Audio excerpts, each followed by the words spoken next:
ഈ കഷ്ടതകൾ നിങ്ങളെ നശിപ്പിക്കില്ല. എത്ര വലിയ ശോധന കൂടെ കടന്നു പോയാലും പരിശുദ്ധാത്മാവ് ഇന്ന് ഉറപ്പ് തരുന്നു, ഈ ശോധനകൾക്കകത്ത് ദൈവം നിങ്ങളെ ജീവിപ്പിക്കും. 138 സങ്കീർത്തനത്തിന്റെ 7-ാമത്തെ വാക്യത്തിൽ എഴുതിയിരിക്കുകയാണ്, ഞാൻ കഷ്ടതയുടെ നടുവിൽ കൂടി നടന്നാലും നീ എന്നെ ജീവിപ്പിക്കും. എന്റെ ശത്രുക്കളുടെ ക്രോധത്തിന് നേരെ നീ കൈ നീട്ടും, നിന്റെ വലങ്കൈ എന്നെ രക്ഷിക്കും. ഹല്ലേലൂയ. ഇന്ന് ശാലോം സന്ദേശം കേൾക്കുന്ന നിങ്ങളോട് പരിശുദ്ധാത്മാവ് പറയുകയാണ്, കഷ്ടതയുടെ നടുവിൽ കൂടി ദൈവം കടത്തിവിടും. എന്നിട്ട് കത്തിച്ച് ചാമ്പലാക്കുകയല്ല, ചാരമാക്കുകയല്ല, നിങ്ങൾ ജീവിച്ചു പുറത്തു വരും. ഇസ്രായേൽ ജനത്തിന്റെ കഷ്ടതകളുടെ നടുവിൽ യഹോവയായ ദൈവം ഇറങ്ങി നിൽക്കുന്ന ഒരു കാഴ്ചയാണ് പുറപ്പാട് പുസ്തകം 3-ാം അധ്യായത്തിൽ കാണുന്നത്. ഒരു കത്തുന്ന അല്ലെങ്കിൽ തീജ്വാല നിറഞ്ഞു നിൽക്കുന്ന ഒരു പർവ്വതത്തിന്റെ മുകളിൽ അതിന്റെ നടുവിലായിട്ട് ഒരു പച്ച വൃക്ഷം നിൽക്കുകയാണ്, മുൾപ്പടർപ്പ്. അത് കത്തുന്നുണ്ട്, പക്ഷേ മുൾപ്പടർപ്പ് ചാമ്പലാകുന്നില്ല. അപ്പൊ യഹോവയായ ദൈവം അതിന് നടുവിൽ ഇറങ്ങി എന്നിട്ട് പറയാണ്, ഞാൻ ഇസ്രായേൽ ജനത്തിന്റെ കഷ്ടത കാണുന്നു, ഞാൻ അവരെ രക്ഷിക്കാൻ ഇറങ്ങി വന്നിരിക്കുന്നു. എവിടെയാ? തീജ്വാലയ്ക്കകത്ത്. ആമേൻ. നിങ്ങൾ ഇന്ന് കടന്നു പോകുന്ന തീജ്വാലയ്ക്കകത്ത് നിങ്ങൾ ഒറ്റയ്ക്കേ ഉള്ളൂ എന്ന് ചിന്തിക്കരുത്. നിങ്ങളുടെ തീജ്വാലയുടെ നടുവിൽ ഇറങ്ങി വരുന്നൊരു ദൈവമുണ്ട്. അതിനകത്ത് സംസാരിക്കുന്നൊരു ദൈവമുണ്ട്. അവിടുന്ന് വിടുവിക്കുവാൻ ഞാൻ വന്നിരിക്കുന്നു എന്ന് പറയുന്നൊരു ദൈവമുണ്ട്. വിടുവിച്ചെടുക്കുന്ന ദൈവമുണ്ട്. കഷ്ടതയുടെ നടുവിൽ കൂടെ നടന്നാലും നീ എന്നെ ജീവിപ്പിക്കും, ദൈവത്തിന്റെ കൈ നീട്ടും. ഹല്ലേലൂയ. ഇയ്യോബ് എന്ന് പറയുന്ന പരമഭക്തനായ മനുഷ്യൻ, അദ്ദേഹം കടന്നുപോയ കഷ്ടതയുടെ തീച്ചൂളയ്ക്കകത്ത് നിന്നിട്ട് അദ്ദേഹം പറയാണ്, അവനെന്നെ കൊന്നാലും ഞാൻ അവനായി കാത്തിരിക്കും. ഹല്ലേലൂയ. എന്താ പറയുന്നത്? എൻ്റെ ദേഹം ഇങ്ങനെയെല്ലാം ക്ഷയിച്ചാലും ഞാൻ ദേഹസഹിതനായി കർത്താവിനെ കാണും. അന്യനല്ല, സ്വന്തം കണ്ണാൽ ഞാൻ അവനെ കാണും. ഹല്ലേലൂയ. അതെ, ഞാൻ അവനെ കാണും. അപ്പൊ എൻ്റെ പ്രത്യാശ അതാണ്. എത്ര ശോധന ഉണ്ടെങ്കിലും അതിനെ നടുവിലൂടെ ദൈവം എന്നെ കൊണ്ടുപോകും. അവനെന്നെ ശോധന കഴിച്ചാൽ ഞാൻ പൊന്നുപോലെ പുറത്തു വരും. അപ്പൊ ഇതാണ് യഥാർത്ഥ ദൈവത്തിന്റെ ഭക്തന്മാർ. അപ്പോൾ ദൈവം കടത്തിവിടുന്ന ശോധനയ്ക്ക് അപ്പുറത്ത് ഒരു വലിയ തേജസ് വെളിപ്പെട്ടു. നിങ്ങളുടെ ജീവിതത്തിലും അത് തന്നെ നടക്കും. ഹല്ലേലൂയ. നിങ്ങൾ പഴിക്കപ്പെട്ടതും അപമാനിക്കപ്പെട്ടതും ഉപദ്രവിക്കപ്പെട്ടതും തെറ്റിദ്ധരിക്കപ്പെട്ടതും ഒക്കെ ഉണ്ടല്ലോ, പിൽക്കാലത്ത് ദൈവം നിങ്ങൾക്കത് മഹത്വമാക്കി മാറ്റും. ഹല്ലേലൂയ. അന്ന് നിങ്ങളെ പരിഹസിച്ചവരെല്ലാം പിന്നീട് പറയും ദൈവം നിങ്ങളുടെ കൂടെ ഉണ്ടെന്നും. പിന്നീട് എന്താ പറയുന്നത്, എതിര് പറയാൻ കഴിയാത്ത രീതിയിൽ ചില അത്ഭുതങ്ങൾ നിങ്ങൾക്ക് വേണ്ടി ദൈവം ചെയ്യും. ഹല്ലേലൂയ. ആമേൻ. ഇനി 23-ാമത്തെ സങ്കീർത്തനത്തില് ദാവീദ് പറയുന്നുണ്ട്, നമുക്ക് പരിചയമുള്ള വാക്യം, എന്റെ പ്രാണനെ തണുപ്പിക്കുന്നു, എന്നെ നീതിപാതകളിൽ നടത്തുന്നു, എന്നാൽ കൂരിരുട്ടിന്റെ താഴ്വരയിൽ കൂടി ഞാൻ കടന്നു പോകേണ്ടി വന്നാൽ ഞാൻ പേടിക്കുകയില്ല, നീ എന്നോട് കൂടെ ഇരിക്കുന്നു. ഹല്ലേലൂയ.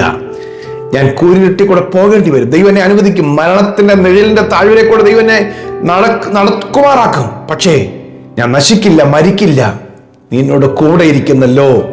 ഹല്ലേലൂയ. 71-ാമത്തെ സങ്കീർത്തനം 20-21 വാക്യത്തിൽ എഴുതിയിരിക്കുന്നത്, അനവധി കഷ്ടങ്ങളും അനർത്ഥങ്ങളും ഞങ്ങളെ കാണുമാറാക്കിയവനെ ഞങ്ങളെ വീണ്ടും ജീവിപ്പിക്കുകയില്ലയോ, ഭൂമിയുടെ ആഴങ്ങളിൽ നിന്ന് ഞങ്ങളെ തിരികെ കയറ്റും. ദൈവം ജീവിപ്പിക്കുകയും ചെയ്യും. എത്ര ആഴത്തിൽ പോയാലും ദൈവം തിരിച്ചു കൊണ്ടുവരും. ഹല്ലേലൂയ. അപ്പോസ്തലനായ പൗലോസ് 2 കൊരിന്ത്യർ ലേഖനത്തിൽ 4-ാം അധ്യായത്തിന്റെ 7 മുതലുള്ള വാക്യത്തിൽ പറഞ്ഞിരിക്കുകയാണ്, ഞങ്ങൾ സകല വിധത്തിലും കഷ്ടം അനുഭവിക്കുകയാണ്, ശോധനയിൽ കൂടെ കടന്നു പോവുക, പക്ഷെ ഇടുങ്ങിയിരിക്കുന്നില്ല. ഞങ്ങൾ ഉപദ്രവം അനുഭവിക്കുന്നുണ്ട്, പക്ഷെ ഉപേക്ഷിക്കപ്പെടുന്നില്ല. വീണ് കിടക്കുന്നുണ്ട്, നശിച്ചു പോകുന്നില്ല. ഹല്ലേലൂയ.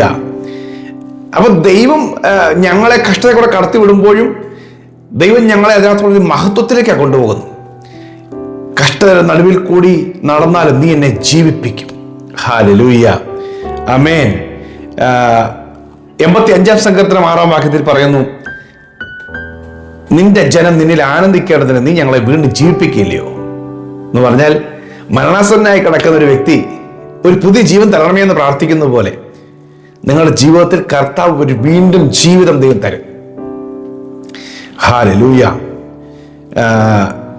ഞാൻ യെശയ്യാപ്രവചനം 41-ാം അധ്യായം 10-ാം വാക്യം, ഭയപ്പെടണ്ട, ഞാൻ നിന്നോട് കൂടെ ഉണ്ട്, നീ ഭ്രമിക്കേണ്ട, ഞാൻ നിന്റെ ദൈവമാണ്, ഞാൻ നിന്നെ സഹായിക്കും, ഞാൻ നിന്നെ ശക്തീകരിക്കും, എൻ്റെ നീതിയുള്ള വലങ്കരം കൊണ്ട് ഞാൻ നിന്നെ താങ്ങും.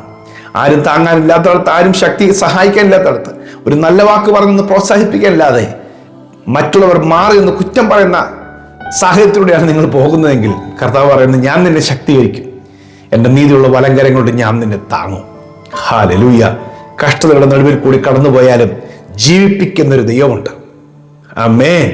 മരിച്ചു, തീർന്നു, അല്ലെങ്കിൽ നശിച്ചു, ചാരമായി, പ്രതീക്ഷിക്കേണ്ട എന്ന് പറഞ്ഞ നിങ്ങളുടെ തലമുറയുടെ പ്രശ്നങ്ങളെ, നിങ്ങളുടെ കുടുംബത്തിലെ വിഷയം, സാമ്പത്തിക വിഷയമാകട്ടെ, അത് നിങ്ങളുടെ ബിസിനസ്സിന്റെ പ്രശ്നമാകട്ടെ, കർത്താവ് തിരിച്ചു കൊണ്ടുവരാൻ പോകുക എന്ന് പറഞ്ഞാൽ നിങ്ങൾ വിശ്വസിച്ച് ആമേൻ പറയുമോ? ദൈവം അതിനെ മടക്കി തരാൻ പോവുകയാണ്. ദൈവം അതിലേക്ക് നിങ്ങളെ തിരിച്ചു കൊണ്ടുവരാൻ പോവുകയാണ്. അതിനെ റിവൈവ് ചെയ്യാൻ പോവുകയാണെന്ന് പറഞ്ഞാലോ, റിലീസ് ചെയ്യാൻ പോവുക എന്ന് പറഞ്ഞാലോ നിങ്ങൾ വിശ്വസിക്കുമോ? അതെ, സംഭവിക്കും. അങ്ങനെ സംഭവിക്കട്ടെ. ഹല്ലേലൂയ. കഷ്ടതയുടെ നടുവിൽ കൂടി നടന്നാലും നീ എന്നെ ജീവിപ്പിക്കും. ആമേൻ. അതെ, ദൈവം നിങ്ങളെ ജീവിപ്പിക്കട്ടെ. പ്രിയ കർത്താവേ, ഇന്നത്തെ ഈ സന്ദേശം കേൾക്കുന്നവര് കടന്നു പോകുന്ന കഷ്ടതയുടെ ആഴങ്ങളും, കർത്താവേ, അതിന്റെ വ്യാപ്തി എത്ര വലുതാണ്, എന്നാൽ അതിന്റെ നടുവിൽ നിന്നും ജീവിപ്പിക്കുന്ന ഒരു ദൈവമുണ്ട്. കർത്താവേ, ഇതിനകത്ത് അവർ നശിക്കുവാനും മുങ്ങിത്താഴുവാനും ഇടയാക്കിയില്ല. അവിടുന്ന് വലങ്കരം പിടിച്ച് ഇവർക്ക് കർത്താവ് ജീവനും ജയവും നൽകും. അവിടുത്തെ മക്കളെ അനുഗ്രഹിച്ചു പ്രാർത്ഥിക്കുന്നു. അത്ഭുതകരമായൊരു മടങ്ങിവരവ്, അത്ഭുതകരമായൊരു മാറ്റം, അത്ഭുതകരമായൊരു ഉയർത്തെഴുന്നേൽപ്പ് കർത്താവേ ഈ മക്കളിൽ വെളിപ്പെട്ട് വരട്ടെ. അനുഭവിച്ച കഷ്ടതയ്ക്ക് അനുസരിച്ചൊരു തേജസ് ഇവരിൽ വെളിപ്പെട്ട് വരട്ടെ. ദൈവം എല്ലാം നന്മയാക്കി മാറ്റും. യേശുവിൻ നാമത്തിൽ തന്നെ. ആമേൻ, ആമേൻ, ആമേൻ, ആമേൻ. കർത്താവ് അത് ചെയ്യട്ടെ. ഇന്നത്തെ കഷ്ടതകൾ നാളത്തെ തേജസ്സും മഹത്വമാക്കി മാറ്റട്ടെ. ഈ സന്ദേശം കുറെ പേർക്ക് ഷെയർ ചെയ്യുമല്ലോ. God bless you. Have A glorious day.